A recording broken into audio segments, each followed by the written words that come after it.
నమస్తే రమగారు. నమస్తే జయ. రమగారు, రకరకాల సిరీస్లు చెప్పేసుకుంటున్నాం, చిన్న చిన్న షార్ట్ స్టోరీస్ చెప్పేసుకుంటున్నాం. ఏదైనా దెయ్యాలు భూతాలు వీటికి సంబంధించిన కథలు ఏమైనా ఉన్నాయా? ఇంతకుముందు సరదా సరదా కథలు చాలా చెప్పాను. నేను ఒక తెలుగు కథల అభిమానుల గ్రూప్లో ఉన్నాను, చాలా కథలు చదువుతానని చెప్పా కదా. వాళ్ళు ఆ గ్రూప్లో దయ్యాల కథలోని ఒక పుస్తకం ఎప్పుడో చాలా రోజుల క్రితం వేశారు. చాలా ఇంట్రెస్టింగ్వి అవి. ఇంచుమించు 1938లో ప్రింట్ అయిన బుక్ అది. అబ్బాబ్బా, సూపర్ కదా. రైటర్ కూడా అమ్మగారి పేరు జ్ఞాపకం వస్తే చివరిలో చెప్తాను. కథలు చాలా బాగున్నాయి. అందులో కొన్ని కథలు ప్రచారంలో కూడా ఉన్నాయి. దయ్యాల కథలు ప్రచారంలో కూడా ఉన్నాయి. మనకి ఊళ్ళల్లో ఎలా చెప్తారు, మిట్ట మధ్యాహ్నం ఎండలో జుట్టు విరబోసుకుని తిరగకూడదు, నిద్రగన్నేరు చెట్లు ఉంటాయి ఊళ్ళల్లో బాగా, నిద్రగన్నేరు చెట్టు కింద కూర్చోకూడదు అని అంటుంటారు. అది మనకి కనపడుతుంటాయి, ఆ మాటలు వినిపిస్తాయి. ఇంకా మీరు ఊళ్ళు దాటేశారు కాబట్టి తెలియదు, కానీ మా చిన్నతనంలో అయితే పొద్దుటిపూటి తలంట్లు పోసుకుని పిల్లలు వినాయక చవితి అప్పుడు ఈ వినాయకుడిని తీసుకోవడానికి జుట్టు విరబోసుకుని బయటికి వెళ్తే కేకలేసేవాళ్ళు. చెట్ల మధ్యలోకి వెళ్ళకూడదు, ఏవైనా ఆశిస్తాయని చెప్పేవాళ్ళు. ఇవన్నీ మామూలుగా మనకి కనపడుతుండేవి. కుక్కలు బాగా మురుగుతుండేవి రాత్రిపూట, మొత్తం కుక్కలన్నీ ఓ చోటే చేరి అక్కడ ఏదో అవి చూసే ఆత్మని అందుకే అరుస్తున్నాయి అనేవాళ్ళు. చెదరగొట్టడానికి ట్రై చేసేవాళ్ళు బాగా. ఎవరో ఒకళ్ళు వేసి అదిలించేసేవాళ్ళు అనమాట. మీరు విన్నారా రమ్మగారు, దెయ్యాలు ఉన్నాయి, దెయ్యాలు తిరుగుతున్నాయి అని ఇంట్లో మీరు భయపడిన సందర్భం ఉందా? భయాలు లేవు జయ, మాకు ఓకే, భయం లేదు. ఇప్పుడు ఎవరికి భయం వేస్తుంది? బలహీనమైన మనసు ఉన్న వాళ్ళకి, బలహీనమైన మనసు లేదా భగవంతుడి పట్ల విశ్వాసం లేని వాళ్ళకి. మనకి రెండూ లేవు, భయము లేదు భయము లేదు, భగవంతుడి మీద అచంచలమైన విశ్వాసం ఉంది. దేవుడు ఉన్నాడు, ఖచ్చితంగా మనతో ఉంటాడు. మనం ఏం చేస్తామని ఎవరినైనా మనం చూస్తాం, ఎవరినైనా మన ఏం చేస్తారు? మనుషులంటేనే భయం లేదు మనకి, దయ్యాలంటే భయం ఏమిటి? ఇప్పుడు చిన్నప్పుడు ఓ స్త్రీ రేపురా అని గుమ్మాల మీద రాసేవారు అమ్మగారు, అది గుర్తుంది నాకు. అవును, అలా కూడా జరిగేవి కొన్ని. అంటే ఆవిడెవరో వచ్చేస్తుందని, ఆ తర్వాత ఆ ఇంటి మీద రాస్తే అది చూసి వెళ్ళిపోతుందని. దయ్యాలకి చదవటం వచ్చాయని నవ్వుకునే వాళ్ళం మేము హై స్కూల్లో ఉన్నప్పుడు వచ్చినాయి. నువ్వేమో బాగా చిన్నపిల్లవు అప్పుడు. అది నిజంగా అది ఎందుకు రాస్తున్నారో ఏంటో తెలియదు, కానీ దయ్యం వస్తుంది మనం అలా రాయాలి, అదొక్కటే తెలుసు. తర్వాత శ్రీరామ అని గుమ్మానికి ఒకవైపు ఏమో ఓ స్త్రీ రేపురా, ఇంకొక వైపు ఏమో శ్రీరామ అని రాసేవారు. ఏవో రకరకాలు కదా. అయితే ఈ పురాతన కాలంలో చెప్పే కథల్లో ఏంటంటే, కూచిపూడి భాగవతులు, తోలుబొమ్మల వాళ్ళు వేరే ఊళ్ళకి ప్రయాణాలు చేస్తూ ఉండేవాళ్ళు. అంటే ఒక మొత్తం అంతా ఒక 30 మంది 25 మంది అట్లా గ్రూప్ లాగా ఫామ్ అయ్యి, ఈ గ్రూప్ అంతా ఏంటంటే ఊరూరా ప్రదర్శనలు ఇస్తూ తిరగటం ఒక పద్ధతిగా ఉండేది. భాగవతులు వీధి భాగవతాలు అనేవాళ్ళు, భాగవతాలు అదే చెప్పేవాళ్ళు. పండగ రోజుల్లో అన్ని ఊళ్ళల్లో ప్రదర్శనలు ఇచ్చేవాళ్ళు. ఈ ఊరు నుంచి ఇవాళ అయిపోగానే తెల్లవారి బయలుదేరి వేరే ఊరికి వెళ్ళడం, సాయంకాలం ఆ ఊళ్ళో ప్రోగ్రామ్ పూర్తి చేసుకోవడం, మళ్ళీ మర్నాడు బయలుదేరటం. తోలుబొమ్మల వాళ్ళు నా చిన్నతనంలో కూడా నాకు తెలుసు, మా దగ్గర వినటమే కానీ నేనైతే చూడలేదు, బాగా కథలే తెలుసు నాకు. అయితే ఈ బొమ్మలాట ఒక ప్రత్యేకమైన పంథ. దానికి ఏం చేస్తారు, మనుషులు తెర వెనకాల నిలబడి తెర మీద బొమ్మ వెనకాల నుంచి బొమ్మ రూపం చూపిస్తారనమాట, పాటలు పాడతారు పక్క నుంచి. మనం తెర ముందు కూర్చుంటాం కదా, ఈ బొమ్మ కదులుతుంటుంది. ఆంజనేయ స్వామి ఆయన చెయ్యి ఎత్తాడు, కాలు ఎత్తాడు, తర్వాత ఏమో గద జల్పించాడు, లంకా దహనం చేశాడు, అవన్నీ మనకి వెనకాల నుంచి కదలికల్లో తెలుస్తుంటుంది, పాటల్లో పాడతారు. ఇందులో గాయకులు ఉంటారు, ఆర్టిస్టులు ఉంటారు, ఆ బొమ్మలు తయారు చేసేవాళ్ళు. తర్వాత ఆడించడానికి కొంచెం బలశాలుడైన వ్యక్తులు కావాలి. చిన్నపిల్లల గాత్రం పాడడానికి చిన్నపిల్లలను కూడా తయారు చేసుకునేవాళ్ళు.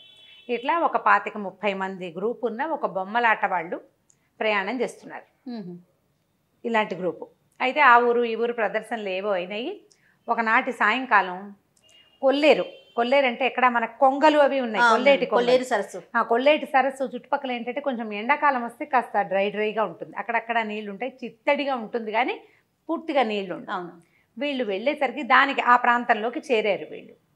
ఏమీ ఊళ్ళు గ్రామాలు దొరకలేదు వాళ్ళకి, ఏదో ఒక పక్క నుంచి పడి వస్తున్నారు. సరే ఏమనుకున్నారు, సాయంకాలం అయింది, చీకటి పడిపోతుంది, అంతా చిత్తడిగా నేలలు, తర్వాత మన జీబుగా చెట్లు, మనుషులు అస్సలు లేరు. మానవ సంచారం ఉన్న దారులు వేరేగా ఉంటాయి, మనుషులు తిరగని దారి వేరే. నడుస్తున్న గుర్తులు కొంత కనపడుతుంటాయి కదా, బళ్ళ గుర్తులు కనిపిస్తాయి. వీళ్ళు ఈ గుంపంతా నడుస్తున్నారు, పిల్లలు ఆకళ్ళని ఏడుస్తున్నారు. మరి చిన్న చంటి వెంటి పిల్లలు ఉంటారా, ఏడుస్తున్నారు. వీళ్ళు ఏం చేయాలి చూస్తున్నారు, ఆలోచిస్తున్నారు. వీళ్ళు ఉన్న జనాలందరికీ మెల్లిగా భయం వేయటం మొదలుపెట్టింది. చీకటి చాలా తొందరగా వచ్చేస్తుంది చెట్లు ఎక్కువ ఉంటే. వీళ్ళలో కాస్త ఓపిక మంతుడు బలవంతుడు ఒకడు చెట్టు ఎక్కి పైకి చూస్తే దూరంగా ఓ మైల్ దూరంలో పెద్ద మహానగరం లాగా కనబడుతోంది. బోల్డని లైట్లు ఉన్నాయి. అప్పుడు లైట్లు అంటే విద్యుత్ దీపాలు కాదు కదా, ఇళ్లల్లో ఉండేవి లస్టర్లు, పెట్రోమాక్స్ లైట్లు లాంటివి దీపాలు. వీధిలో కూడా అక్కడక్కడ అంటే లైన్గా కనపడుతున్నాయి ఆముదపు దీపాలు. సరే దీపాలు ఉన్నాయి, ఏదో ఊరు కనిపిస్తుంది, కొంత సందడి కూడా వినపడుతోంది. కొంచెం మనుషులు తిరుగుతుంటే, గొడ్లు ఉంటే, మెళ్ళో గంటలు అవి మోగుతూ ఉంటాయి. ఏదో ఇక్కడ ఏదో ఉన్నది, మెల్లిగా కాస్త కాలు సాచి నడుచుకుంటూ వెళ్ళిపోతే ఊళ్ళో చేరిపోతాం అనుకున్నారు. గుంపంతా పోయారు ఊళ్ళోకి. వెళ్తే వరుసగా దారులు, చక్కగా ఏర్పరిచిన నగరంలాగా ఉంది, అది పట్టణంలా ఉందన్నమాట. అంటే ఏ సందుకు ఆ సందు కనపడుతుంది, అన్ని వేదఘోష వినపడుతున్న బ్రాహ్మణుల ఇల్లు, అదేదో అగ్రహారంలాగా ఉంది. సరే వెళ్ళేసరికల్లా కొంతమంది ఏమో బంగారపు ఉయ్యాలలు వేళ్లాడుతున్నాయి వాకిళ్లలో, భార్య పిల్లలు కూర్చుని ఉయ్యాలు ఊగుతున్నారు. పెంపుడు చిలకలు, కోళ్ళు లేవు, కోళ్ళు ఉంటే రైతులు ఉన్నట్టు, చిలకలు ఉంటే బ్రాహ్మణులు ఉన్నట్టు, ఏదో భాష నేర్పిస్తారు, రండి కూర్చోండి అంటుంటాయి. అవి రకరకాలుగా ఉన్నాయి. అక్కడక్కడ వంటల వాసనలు వస్తున్నాయి. ఆడవాళ్ళు కనిపిస్తున్నారు, మగవాళ్ళు చక్కగా చెవుల కుండలాలు, పంచలు, తర్వాత ఏమో ఆరేసున్న ధవతులు, బట్టలు కనిపిస్తుంటే మనకు తెలుస్తుంది కదా ఫలానా వాళ్ళు ఉన్నారు. వీళ్ళని చూసి అందరు పిలిచారు. ఆకళ్ళేసి నకనకలాడిపోతున్నారు వీళ్ళు. సరే భోజనం ఏర్పరిచారు. వీళ్ళందరికీ ఒకే ఇంట్లో కాకుండా ఓ 4 ఇళ్లలో మా ఇంటికి రండి అని చెప్పి ఏదో కాస్త వండుకోవడానికి కొంత సామాగ్రి ఇచ్చారు. కొంతమందికి వాళ్ళ ఇంట్లో ఉన్నదే పెట్టారు. శుభ్రంగా అందరూ తినేశారు. ఆత్మారాముడు శాంతించాక ఏముంది, సంగీతం పాడతారు ఇట్లాంటి వాళ్ళంతా. ఈ ఉన్నవాళ్ళు పెద్దవాళ్ళు ఏమన్నారంటే, బాబు ఏం ఆట కడతారు, ఏదైనా ఒక ఆట కట్టి తెల్లారంగా దాకా పడుకుని వెళ్ళిపోండి అన్నారు. తెల్లవార్లు ఆట కట్టే పద్ధతి కూడా ఉండేది అప్పట్లో. ఈ మన భాగవత సప్తాహాలు అవి చేస్తారు. భాగవత సప్తాహం అంటే 7 రోజుల పాటు భాగవత కథలు ఆడతారు. పొద్దు నుంచి అదే సాయంకాలం చీకటి పడిన దగ్గర నుంచి రాత్రి 8 నుంచి తెల్లవారి 4 గంటల దాకా తెల్లార్లు ఈ పద్ధతిలో నడుస్తుంది. సరే ఆట కట్టమన్నారు కదా, వీళ్ళలో వీళ్ళు కాస్త మాట్లాడుకున్నారు. ఏమనుకున్నారు, లంకా దహనం చేద్దాం అనుకున్నారు. సరే 1 గంటలో చకచక ఒక పందిరి లాంటిది ఏర్పరిచేశారు. బోలెడన్ని దీపాలు వెలిగించారు. వీళ్ళు కూడా తమకి సామాన్లన్నీ పెట్టుకోవాలి. అంటే లంకా దహనం చేయాలంటే ఏం చేయాలి, అశోకవనము, రాక్షసులు, సీతాదేవి, ఆంజనేయ స్వామి, మళ్ళీ ఆయన ముట్టించడానికి సాధనాలు అన్నీ తమ ఏర్పాటుకి ఎవరి స్టేజ్ డెకరేషన్ ప్రకారం వాళ్ళు చేసేసుకోవాలి కదా, సెట్ ప్రాపర్టీస్ పెట్టుకోవాలి. వీళ్ళన్నీ సెట్ చేసుకున్నారు. వాళ్ళు సరే అన్నీ ఏర్పరచుకుని చూస్తే వరుసగా వచ్చి కూర్చున్నారు. అందరూ బంగారు కుండలాలు, ఎర్రగా శాలువాలు, బ్రహ్మాండంగా విభూది పట్టీలు, ఒళ్ళంతా కూడా విభూది పట్టీలు ఉంటాయి. 12 పుండ్రాలు అంటారు, 12 పుండ్రాలు ధరించి చక్కగా ఉన్నారు. ఆడవాళ్ళు కూడా బ్రహ్మాండంగానే ఉన్నారు. అందరూ కాసిపోసి చీరలు, బోల్డ్ నగలు, ఎంత బాగుందో. సరే అక్కడి నుంచి ఓం అని ముందు గణపతి ప్రార్థన చేశారు. అక్కడి నుంచి ఆంజనేయ స్వామి ప్రార్థన చేయాలి, లంకా దహనం కదా. వీళ్ళు ప్రార్థన మొదలుపెట్టారు. మహోగ్ర రూపంతో పెద్ద ఆంజనేయ స్వామి బొమ్మ ప్రత్యక్షమైంది తెర మీద. ఆంజనేయ స్వామి రాగానే మొత్తం లైట్లన్నీ ఆరిపోయినాయి. ఇక్కడ కిందంతా దీపాలు పెట్టి కూర్చున్నారు కదా, దీపాలు కిమినాస్తి.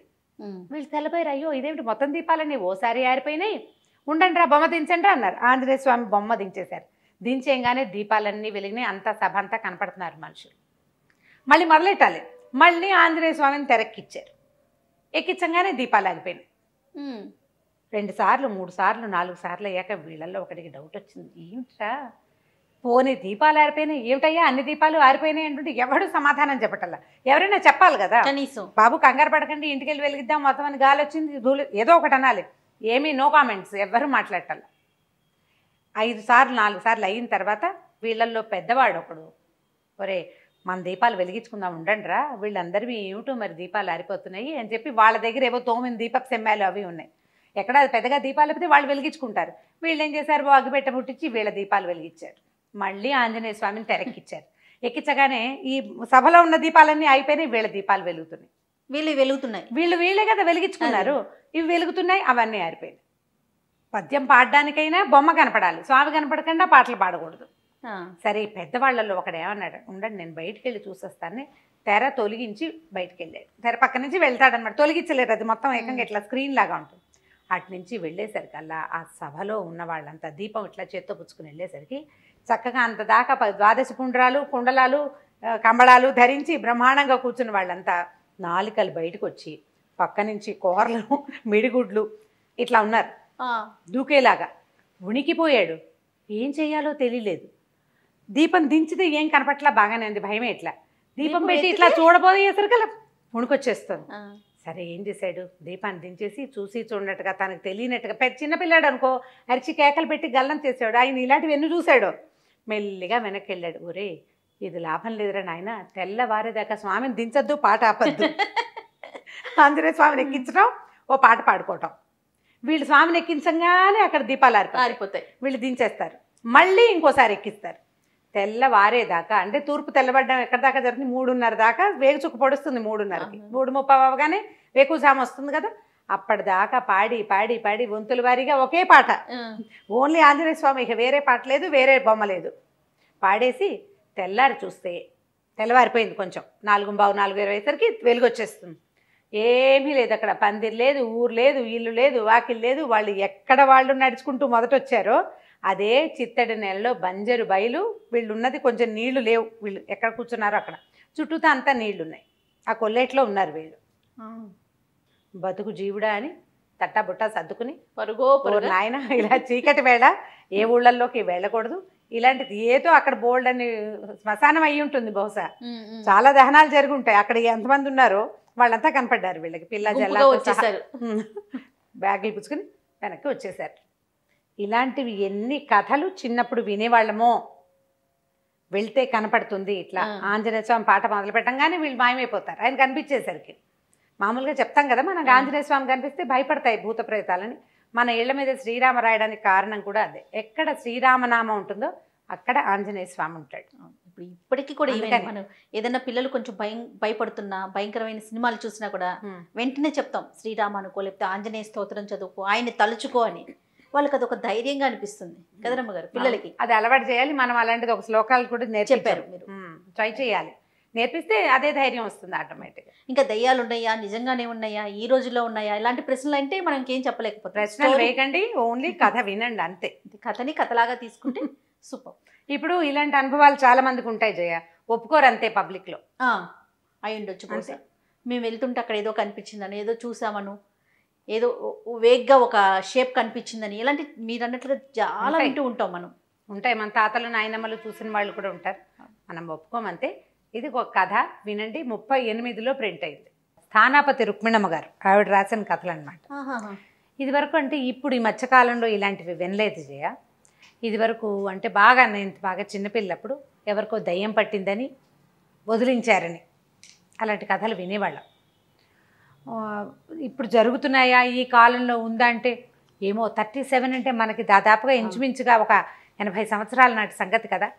80 ఇంకా అటు ఇటుగా 85 సంవత్సరాలు, చాలా బాగా పాతది. అయితే అప్పట్లో మరి ఇది జరిగిన కథే అయ్యి ఉంటుంది. ఎందుకంటే మా చుట్టాల్లో కూడా నేను ఇలాంటిది ఒక కథ విన్నా, బాగుంటుంది, నాకు నచ్చిందనమాట. దాంతోపాటు ఇంకొక విషయం ఏం చెప్పాలంటే, విశ్వనాథ్ సత్యనారాయణ గారిది ఒక పుస్తకం ఉంది, భలే ఉంటుంది. పుస్తకం పేరు మర్చిపోయాను, నాకు అసలు జ్ఞాపకం రావట్లేదు, ఇంతకు నుంచి ఆలోచిస్తున్నాను. అందులో ఏంటంటే ఒక కుర్రాడికి ఇలా ఒక ఆత్మ అతన్ని ఆవహిస్తుంది అనమాట. అతను తేడాగా ప్రవర్తిస్తాడు, ఎక్కడికో వెళ్ళిపోతాడు. ఆ ఆత్మ అతన్ని ఎక్కడికో తీసుకెళ్ళిందని. చాలా బాగుంటుంది కథ. ఆ కథని ఒకళ్ళు ఇంకొకళ్ళకి అంటే తన కొలీగ్స్కి ఒక ఆయన చెప్తారనమాట. బాణామతి అలాంటిది ఏదో పేరు, అలాగే గుర్తుంది అటు ఇటుగా. ఎంత బాగుంటుందో కథ, నడక బాగుంటుంది. విశ్వనాథ సత్యనారాయణ గారిది చదవటం అలవాటైన వాళ్ళు హాయిగా చదివేస్తారు, లేని వాళ్ళు కొంచెం బాగా కాస్త టఫ్గా ఉంటుంది, కానీ కొంచెం పర్వాలేదు భాష, మరీ పురాతన భాషగా ఉండదు, చాలా బాగుంటుంది. అలాగా ఇది కూడా అట్లా అనిపిస్తుంది అనమాట ఈ కథ. ఇందులో ఏంటంటే కథ పుస్తకంలో చదివిన నడక వేరు, నేను చెప్పే నడక కొంత వేరుగా ఉంటుంది.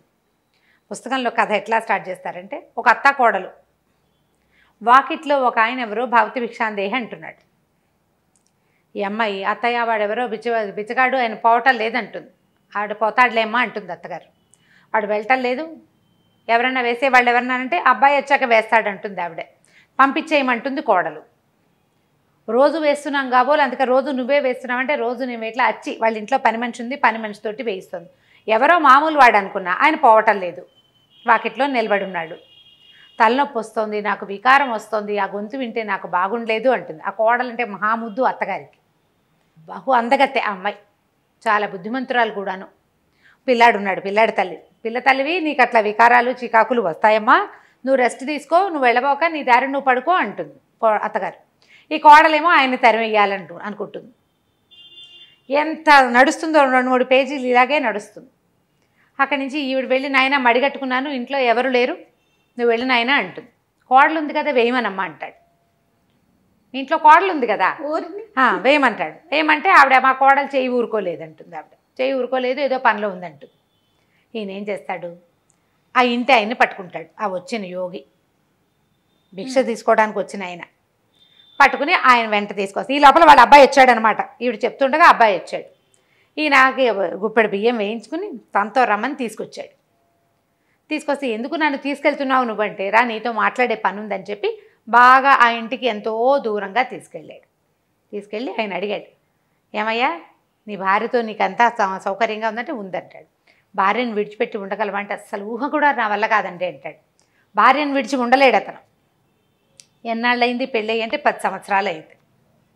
పిల్లలు ఒక పిల్లవాడు ఉన్నాడు. భార్యను విడిచి ఉండలేడు. చాలా అనురూపమైంది. మీ ఆవిడలో ఏదైనా తేడా ఉందని నీకు అనిపిస్తోందా అని అడుగుతాడు. ఏమీ లేదంటాడు. ఈయన మళ్ళీ మళ్ళీ ప్రశ్నిస్తాడు. ప్రశ్నిస్తే అందరితో కలిసి తింటుందా, అన్ని పనులు చేస్తుంటే పనంతా బాగా చేస్తుంది, మా అమ్మతో బాగా ఉంటుంది, నాతో బాగా ఉంటుంది, పిల్లాన్ని బాగా చూసుకుంటుంది. ఏవో ఉన్నాయి చిన్న చిన్నవి, ఏవైనా ఆ సంగతులు ఈ సంగతులు వింటే మత్తెప్పి పడిపోతుంది. మా ఆవిడ భయపడిపోతుంది. భోజనం తింటుందా అంటే తింటుంది, ఎందుకు తింటూ శుభ్రంగా తింటుంది అని ఆలోచించి ఏం చెప్తాడంటే, అంటే అందరం తిన్నాక తను విడిగా తింటుంది. విడిగా తింటుంది, మళ్ళీ గది తలిపేసుకుంటుంది. అదొక 10 ఏళ్ళ నుంచి అదో నియమం ఆవిడకి. సరే ఎవరి నియమం వాళ్ళకు ఉంచాలి చూడు. పిల్ల బుద్ధిమంత్రాలు, ఎవరు కనపడకుండా తింటాను, నలుగురు ముందు తింటే నాకు సహించదు, నలుగురు చూస్తుంటే నాకు సహించదు అంటుంది. నలుగురిలో ఏనాడు తినదు, తలిపేసుకుని తింటుంది. చుట్టాలు వచ్చినా అంతే.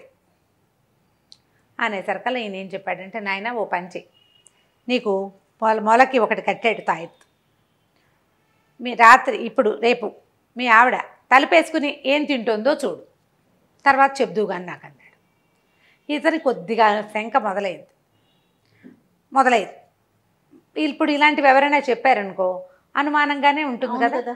సరే మర్నాడు అంటే ఇప్పుడు కథలో ఇట్లా చెప్పరు, జరిగిందనమాట. ఈయన చూశాడు, 2 కోళ్ళు తింటుంది ఆవిడ. భీకరాకారం, నడికొప్పుకి అంటుతున్నంత కూర్చుంది ఒక ఆకారం. తనకు ఉన్నటువంటి సౌందర్యవతి పట్టుపట్ట కట్టుకునే అమ్మాయి కాదు, ఒక భయంకరమైన ఆకృతిలో ఉంది. అదే మనిషి కానీ సాగదీసినట్టు పొడుగ్గా ఉంది, పెద్దది. నడికొప్పు అంటుకుంటోంది, తల అంత ఎత్తుంది, కోళ్ళు విరుచుకుని తింటుంది. భయం వేసేసింది. వచ్చేసాడు మళ్ళీ మర్నాడు యోగి దగ్గరికి. ఇది కనపడిందండి అన్నాడు. మా రోడ్లో ఎంతమందో కోళ్ళు పోయినాయి అంటారు, పంది పిల్లలు తప్పిపోయినాయి అంటారు, ఆ దారిలో అందరూ చెప్పుకుంటూ ఉంటారు. అదేదో అయ్యింది, ఇదేదో అయ్యింది అంటారు. అక్కడి నుంచి మా ఇంటికి వచ్చిన చుట్టాన్ని ఒకడిని ఒకసారి తీసుకెళ్ళి మర్రి చెట్టు కింద పడుకోబెట్టేసింది. వాళ్ళని ఇంట్లో ఉండనివ్వకుండా. ఈవిడే అని వాళ్ళకి తెలీదు. అదే అసలు అనుమానమే లేదు. ఎప్పుడూ తలపేసుకునే తింటుంది. ఏవైనా ఇట్లా అవి వాళ్ళవి పోయినాయి వీళ్ళవి పోయినాయి గలభాగా మాట్లాడుకుంటే తలకైతే తిరిగి పడిపోతుంది. పిల్ల భయపడుతుంది అనుకుంటుంది అత్తగారు, మా కోడలకు అలాంటివన్నీ భయం, మా పిల్ల ముందు చెప్పకండి అంటుంది. పిల్ల బహుముద్దుగా ఉంటుంది. అప్పుడు ఈయనేం చెప్పాడంటే, నాయన ఇది మామూలుది కాదు, అనంతమైన శక్తి, చాలా పెద్దది, మీ ఇంట్లో నుంచి బయటికి తీయటమే కష్టం. సరే అని నేను చెప్పినవి ఏర్పరచుకో నువ్వు అన్నాడు. 3 తాయెత్తులు, వాకిలి గుమ్మానికి ఒకటి, దొడ్డి గుమ్మానికి ఒకటి, తర్వాత నడికప్పుకు ఒకటి, ఈ 3 తాయెత్తులు కట్టు. ఇది నీకు, ఇది మీ అమ్మకి, తర్వాత ఏమో నీ కుమారుడికి. పిల్లాన్ని వేరే వాళ్ళ ఇంటికి పంపించేసి, పిల్లాడిని ఇంట్లో ఉంచద్దు. తాయెత్తు కట్టి పిల్లవాడిని వేరే వాళ్ళ ఇంట్లో పంపించేసి, మా అత్తమామని పిల్లవాడు, మీ అత్తమామని కూడా పిలువు అని చెప్పాడు. సరే ఈయన బయట కూర్చున్నాడు. ఇక జనాలంతా బయటే కూర్చున్నారు. వారా వీరా పెద్దవాళ్ళు కొంతమంది చేరారు. ఇక్కడ ఏదో విచిత్రం జరుగుతుంది. ఇక లోపల నుంచి అరుపులు, చంపేస్తాను, పొడిచేస్తానని ఎంతంత కేకలో. అక్కడి నుంచి కేకలు అణిగినాయి. ఇతను ఏదో మంత్రం చదువుకుంటున్నాడు అనమాట. కేకలు అణిగినాయి. కేకలు అయిన తర్వాత ఏడుపు. అత్తగారు అయ్యో పిల్ల ఏడ్చేస్తోందని అత్తగారు ఏడుస్తుంది. కోడలంటే అంత ముద్దు. మరి వాళ్ళ అమ్మా నాన్న వచ్చారు, కూతురు ఏడుస్తోంది తెలుస్తోంది, వాళ్ళు ఫీల్ అవుతున్నారు. లోపలికి వెళ్తా ఉంటారు. ఇక్కడే కూర్చోండి, ఏం జరుగుతుందో చూడండి అన్నాడు. సరే ఊళ్ళో కొంతమందికి ఈవిడ చాలా సౌందర్యవతి, అది వ్యవహారం తెలుసు, బాగుంటుంది, చక్కగా బుద్ధిగా ఉంటుంది. భర్త అసలు ఆ అమ్మాయిని వదిలిపెట్టాడు, చాలా ప్రేమగా ఉంటాడు, చక్కగా పిల్లాడు కూడా కలిగాడు అని మానే ఉన్నాయి. అదేదో విచిత్రమో విశేషమో ఎవరికీ తెలియదు. కాకపోతే ఏవో జరుగుతాయి, ఊళ్ళో అందరిళ్లలో జరిగేవి అంతే, అంతకంటే ఏం లేదు. కోళ్ళు కొక్కిరాయిలు మాయమైపోతుంటాయి, పంది పిల్లలు మాయమైపోతుంటాయి, వీళ్ళదేనని వాళ్ళకి తెలియదు, ఏవో పోయినాయి, ఎలాగో ఏదో ఎన్నెమెత్తిపోయింది చెప్పుకుంటారు. సరే, ఇంకా పునశ్చరణ సాగుతుంది. అక్కడి నుంచి లోపల నుంచి బొబ్బలు, అరుపులు, సింహనాదాలు, పెద్ద పెద్ద కేకలు, ఇంకా మోత దద్దరిల్లిపోతుంది, అరుపులకి ఇవి ఇదంతా మోత. ఈయన పునశ్చరణ మాన్ల. ఇంకా సేపటికి డబేల్మని తెరుచుకున్నాయి తలుపులు. లోపల నుంచి ఆవిడ నడిచి వచ్చింది బయటికి. పెద్ద చీర, మొత్తం పొడుగ్గా వేళ్లాడేసిన జుట్టు జడముడి విడిపోయింది, పాదాలు ఇంచుమించు మడవల దాకా వచ్చేంత పొడుగాటి జుట్టు, అక్కడి నుంచి గోచి పెట్టుకున్న చీర కొంగులు జారబెట్టుకున్నాయి, అంటే బయట కూడా వదిలేసుకుని ఉందన్నమాట. ఎట్లా కనపడుతోందంటే ఆ చీర ఇట్లా చెంగు దోపుకుంటూ బయటకు వచ్చింది, వీరనారిలాగా కనపడుతోంది. అందరూ నిర్ఘాంతపోయారు. ఆ ఊళ్ళో మగవాళ్ళు ఎవరు అంత తేరి చూడలేదు ఆవిడని. మహాసౌందర్యవతి, మామూలు కంటే ఎక్కువ పొడుగ్గా ఉన్నట్టు కనపడుతోంది. ఇప్పుడు మామూలుగా కొంచెం పొడుగాటి అమ్మాయి, ఎంత పొడుగుందో. వచ్చి కూర్చుంది. అత్త మామ అత్తగారు ఓ పక్కన ఉంది, భర్త అత్తగారు ఉన్నారు, అక్కడి నుంచి ఈ పక్కన తల్లిదండ్రి ఉన్నారు, వాళ్ళకేసి చూడను కూడా లేదు. ఈమెను వచ్చి ఈయన ఒక ముగ్గు లాంటిది వేసాడు, ముగ్గులో వచ్చి కూర్చునేసింది మాట్లాడకుండా. అక్కడి నుంచి ఈయన అడిగాడు, నువ్వెవరివి, ఎక్కడి నుంచి వచ్చావు, ఎప్పటి నుంచి ఇక్కడ ఉన్నావు నువ్వు అంటే, నేను ఒక జమీందారుల బిడ్డని, నన్ను ఒక జమీందారికే ఇచ్చారు నాకు బాగా వయసు వచ్చాక. ఆ జమీందారికి చాలామంది పెళ్ళాలు ఉన్నారు, ఇంకా ఆయన దగ్గరున్న ఇతరత్ర భోగం వాళ్ళు రకరకాల చాలా జాతులు ఉన్నాయి ఆయన దగ్గర. కానీ ఆయనకి నాకు సరిపడలా. మా నాన్న బోడు సిబ్బందిని ఇచ్చాడు, ఆస్తి ఇచ్చాడు, ఏదో పడలేదు వీళ్ళకి వాళ్ళకి. అయితే ఆయన ఏం చేశాడు, ఒకసారి నా దగ్గరకు వచ్చాడు, మామూలుగా రాణుల దగ్గరకు వచ్చేలాగా, కానీ ఆయనకి నాకు సరిపోలేదు. నేను ఆయనతో చేయలేకపోయాను. అంటే నేను ఒకవేళ ఆయనకి నేను ఏమైనా పరిచయం చేసినా నా మొహం ఆయనకు నచ్చలేదు. అంటే బహుశా అందగత్తె కాదు ఆవిడ మొహం గిట్టలేదు ఆయనకి. మొహం మనిషి జమీందారుల అమ్మాయి, రాజుల అమ్మాయి అయినప్పటికీ ఆవిడ అందగత్తె కాదు. ఆయనకి సౌందర్యవతులతో ఉండే అలవాటు ఉంది. పెళ్ళాలు కూడా భార్యలు చాలామంది ఉన్నారు, అప్పటి కాలం కదా అది. అక్కడి నుంచి తర్వాత సిబ్బందిని మార్చేశారు, మా వాళ్ళందరినీ పంపేశారు, వాళ్ళే వచ్చారు, అందరూ సైనికులు. తండ్రి చాలా ఆస్తి ఇచ్చాడు ఈవిడికి, ఆస్తి అంతా రాజుగారు హడపాయించేశాడు. అందుకు చేసుకున్నాడు ఈ పిల్లని. కానీ ఈ పిల్ల ఎప్పుడైనా ఆడపిల్లలకి అనాకారో సనాకారో భర్త కాపురం సంతానం ఉంటే జీవన సాఫల్యం లభిస్తుంది, లేకపోతే ఏముంది అంతేగా. అనాకార అయితే మాత్రం ఆమెకి భర్తతో ఉండాలని సరదాగా సంతోషంగా ఉండాలని ఉంటుంది కదా. ఆ స్త్రీ సహజమైన వాంఛలేవి ఆయన పడనివ్వలేదు ఆవిడికి, అని చంపేశాడు. నన్ను నేను మరణించాను, అమ్మ అనిపించుకోకుండా చచ్చిపోయాను నేను. అమ్మ అనిపించుకోకుండా నేను నా పని అయిపోయింది. ఏడాది తిరగకుండా జమీన్ మన్ను చేసేసా. ఆయన వాళ్ళు అనుకున్న ఎవరిని బతికి ఉంచలేదు. జమీ మన్నైపోయింది, పుట్టి దిబ్బ. అక్కడికి ఎవడు తలకాయ తిప్పి చూడకుండా చేశాను ఆ ప్రాంతాన్ని. స్త్రీలకు అంత క్షోభ ఉంటుంది, ఎందుకంటే ఆడవాళ్ళకి కావాల్సిన జీవితానికి సాఫల్యం భార్యగా ఉండటం, తల్లి కావటం ప్రధానమైంది. తల్లి అవ్వడమే ప్రధానం. దాంతో నేను అక్కడ మొత్తం అదంతా నాశనం చేశాను. ఆ దిబ్బ వైపు తలకాయ తిప్పి చూసిన ప్రతి వాడిని విరుచుకు తిన్నాను. కొంతకాలం పాటు ఆ జమీలో ఉన్న వాళ్ళందరూ, ఆ పనివాళ్ళు, ఆయన బంధువులు, వాళ్లే నాకు ఆహారం. రోజుకొకళ్ళని చొప్పున విరుచుకు తిన్నాను. తర్వాత మొత్తం అంతా దిబ్బైపోయింది. తల తిప్పి చూడడం మానేశారు ప్రజలు దానివైపు. అక్కడక్కడే తిరుగుతూ ఉండేదాన్ని. అయితే ఒకనాడు ఆ రణస్థలం అనేది ఒక ప్రాంతం, ఆ ప్రాంతం నుంచి వస్తుంటే శ్మశానం దగ్గర ఈ పిల్ల కనపడింది, రాజమ్మ అమ్మాయి పేరు. బాడీ కనిపించింది. ఇంకా నాకు లోపల జీవితేచ్ఛ 1% ఉంది. ఏమిటి? సంతానం మీద వ్యామోహం, స్త్రీ సహజమైన మాతృత్వపు వాంఛ.